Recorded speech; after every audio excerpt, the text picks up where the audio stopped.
சென்னையில் முதன்முறையாக மனநல மருத்துவ காப்பகத்தில் உள்ள 192 பேர் இந்த தேர்தலில் வாக்களிக்க உள்ளனர்.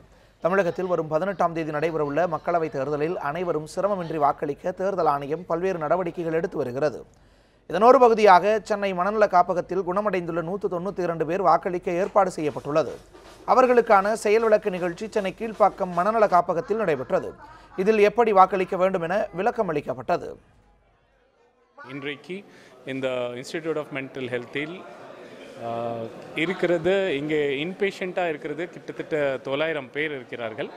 அந்த 952 பேர்லேருந்து 192 பேர் அவங்க பேர் வாக்கு ஓட்டர் லிஸ்ட்டில் இருக்கிறது. முதல் முறையாக அவங்களுக்காக ஒரு தனி வாக்குச்சாவடி இந்த கேம்பஸ்க்கு உள்ளே அமைக்கப்பட்டு அவங்களுக்கு அந்த வாக்குப்பதிவு பண்ணுறதுக்கு ஒரு சிறப்பாக ஏற்பாடு தேர்தல் ஆணையம் மூலமாக பண்ணிகிட்டு இருக்கிறது.